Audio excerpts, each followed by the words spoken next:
pemikiran atau hal-hal penting yang disampaikan oleh Mas Indra tadi terkait dengan partai modern. Jika ini dikaitkan dengan Golkar baru, tentunya ini akan lebih menarik lagi. Gitu. Tentu seperti apa Pak? Partai Golkar ini apa sudah layak disebut partai modern? Pada Pak Emrus kami persilakan Pak. Terima kasih. Terkait dengan tema ini, tapi sebelum saya masuk ke tema, saya terus terang mengatakan ini titik awal bagi Golkar untuk maju kalau menggunakan momentum ini. Ini titik awal.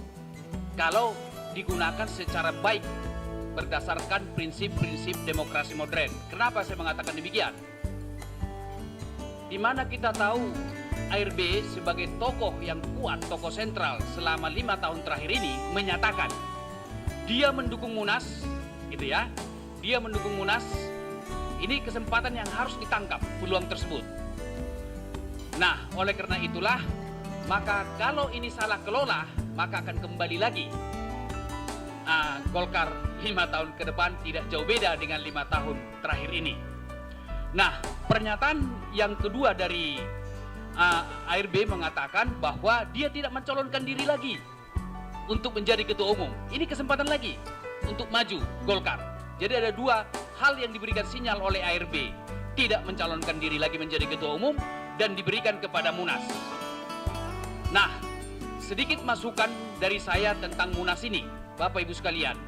Munas ini harus, karena ini di latar belakang Golkar ini di latar belakang oleh konflik faksi yang ada, yang muncul ke permukaan adalah faksi Ancol dan faksi Bali, gitu. Jadi Munas yang akan datang tidak boleh tidak kalau mau Golkar lebih baik, yaitu merangkul semua unsur-unsur kepentingan di dalam tubuh Golkar itu sendiri. Tidak boleh muncul ego satu kelompok atau faksi tertentu. Misalnya, menurut saya kan baru saja diputuskan oleh Mahkamah Agung bahwa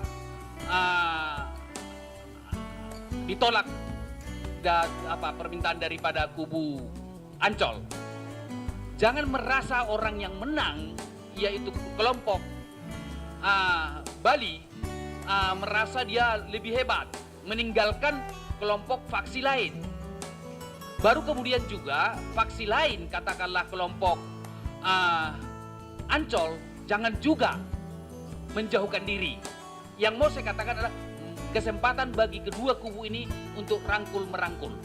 Oleh karena itulah, maka saya mengatakan bahwa di dalam partai yang dikelola dengan money politik tak terhindarkan pemburu rente, rent seeking.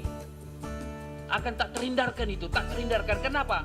Karena dia mengeluarkan biaya, pasti hitung-hitungan ekonomi. Manusia adalah makhluk ekonomikus. Berapa yang saya keluarkan, berapa yang saya peroleh.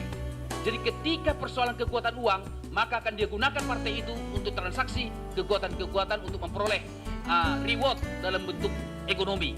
Oleh karena itu tidak ada pilihan bagi Golkar atau partai-partai lain harus membuang money politik. Karena apa? Money politik merusak itu tatanan demokrasi di partai itu sendiri, merusak perjuangan partai itu sendiri, merusak persatuan partai itu sendiri, dan otomatis merusak bangsa Indonesia secara ketika partai tersebut berkuasa, ketika dia partai-partai yang money politik tersebut. Jadi kita harus sama-sama selesaikan. Kepada semua pemilik hak suara, kalau money politik yang kita lakukan, maka beginilah partai Golkar ke depan. Jadi kita rubah mindset.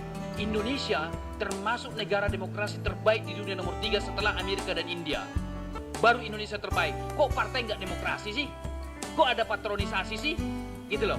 Padahal dari partai ini melahirkan pemimpin bangsa yang dipilih secara demokratis. Partainya sendiri tidak demokratis misalnya. Ada patronisasi. Saya mau kritik tidak hanya Golkar saja, mungkin keseluruhan partai. Mungkin Bapak Ibu tahu partai-partai yang patronisasi. Jadi oleh ini kesempatan titik awal bagi Golkar memperbaiki diri. Saya yakin ARB akan mendukung ini. Saya ikuti pernyataan ARB beberapa terakhir ini. Dia mendukung Munas, dia mendukung demokratisasi. Ini kesempatan yang baik. Demikian Bapak Ibu sekalian sebagai pengantar.